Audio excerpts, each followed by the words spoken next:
दोस्तों धुरंधर 2 रिलीज होने के बाद दो तरह के रिएक्शंस आ रहे हैं। एक रिएक्शन ये है मजा आया, और दूसरा रिएक्शन ये है मजा नहीं आ रहा है। पर एक बात तो तय है दोस्तों, जैसे धुरंधर 2 में एक डायलॉग है ना कि पाकिस्तान का मुस्तकबिल अब हिंदुस्तान तय करेगा, उसी तरह अब से लेकर आगे जितनी भी स्पाई यूनिवर्स की या स्पाई फिल्म्स बनेंगी, जासूसों वाली फिल्में बनेंगी, उसका मुस्तकबिल ये फिल्म तय करेगी। हर एरा में कुछ ऐसी फिल्में आती ही हैं जो इंडस्ट्री का टर्निंग पॉइंट होती हैं। ये फिल्म वही है।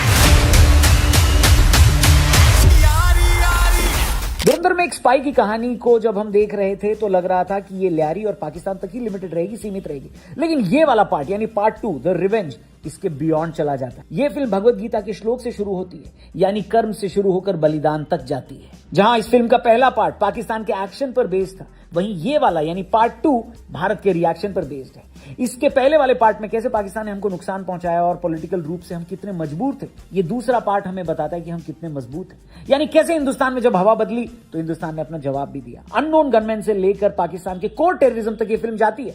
आदित्य धर को अपनी स्टोरी टेलिंग पर पूरा भरोसा था। रणवीर सिंह के 2 कैरेक्टर जो उन्होंने प्ले किया, एक अच्छा डायरेक्टर ये जानता था कि एक रियल स्ट्रगल से निकल रहे बेहतरीन एक्टर से काम कैसे निकलवाना है। वैसे फिल्म के रिलीज के साथ साथ कई सारे सवाल भी खड़े हो गए हैं। आइए इस वीडियो में उसी की बात करते हैं। वीडियो पसंद आए तो इसे शेयर करना, चैनल को भी जरूर सब्सक्राइब करना।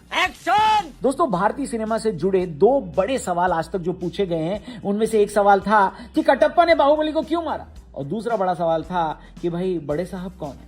जी हाँ, और जब बड़े साहब को रिवील किया जाएगा ना इस पार्ट 2 में, पक्का मान लीजिए आप लोग यकीन नहीं कर पाएंगे कि स्क्रीन पर आप देख क्या रहे हो।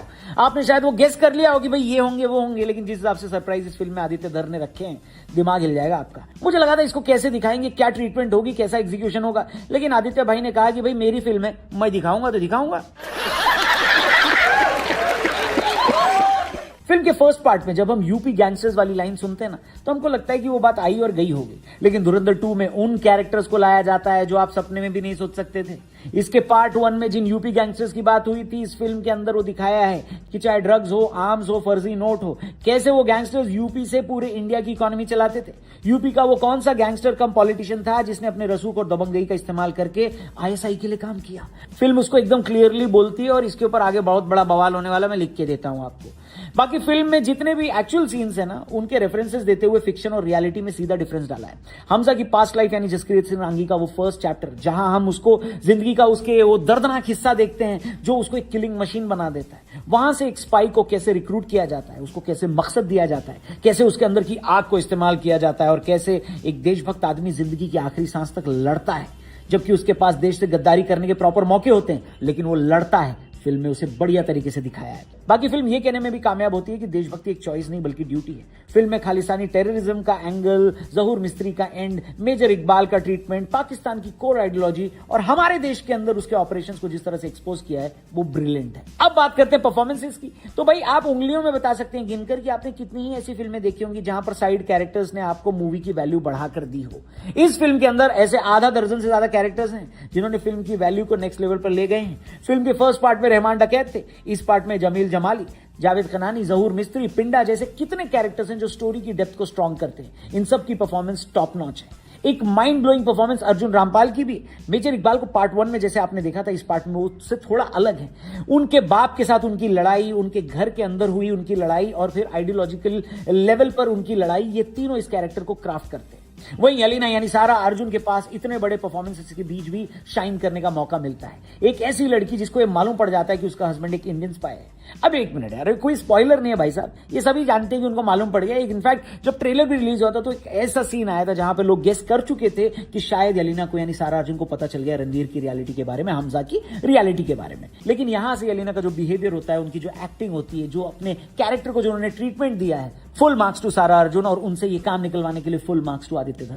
लेकिन फिल्म में क्या होता है, अलीना क्या हमजा के साथ जाती हैं, और अगर नहीं जाती तो फिर आगे क्या होता है, ये सब जानने के लिए आपको फिल्म देखनी पड़ेगी। वो स्पॉइलर तो मैं यहां देना नहीं चाहता। बाकी दोस्तों वैसे तो फिल्मों में 1, 2, 3 हीरोज होते हैं, लेकिन इस फिल्म में रणवीर के अलावा भी कई हीरो हैं इस फिल्म के। सबसे पहले तो हीरो हैं शिप के कैप्टन यानी डायरेक्टर आदित्य धर। फिर एक और हीरो है इस फिल्म के, वो है म्यूजिक डायरेक्टर शाश्वत सचदेव। फिर अगले हीरो हैं इस फिल्म की कास्टिंग। जी हां, जिस तरह से एक्टर्स को कास्ट किया गया लाजवाब है। मुकेश छाबरा, नेक्स्ट लेवल काम किया आपने। नवाज शरीफ से लेकर जरदारी तक सब इतने परफेक्ट लगते हैं कि लोग उनको देखते ही रहते हैं। Full marks to Mukesh Chhabra. क्या बात है सर। बाकी उन कंट्रोवर्सीज को भी जरा छू लेते हैं जो अब होने वाली हैं, इनफैक्ट होनी शुरू हो गई हैं। सबसे पहले तो उस यूपी के पॉलिटिशियन को दिखाना, वो शानदार तो था लेकिन उतना कंट्रोवर्शियल भी था, क्योंकि इससे हमारी पॉलिटिकल क्लास अनकंफर्टेबल होगी। और जब पॉलिटिक्स को किसी फिल्म में टच किया जाता है तो बवाल तो होता है। वहीं चाय वाला डायलॉग मल्टीपल टाइम्स रिपीट करने पर भी कई लोग नाक मुंह सिकोड़ेंगे।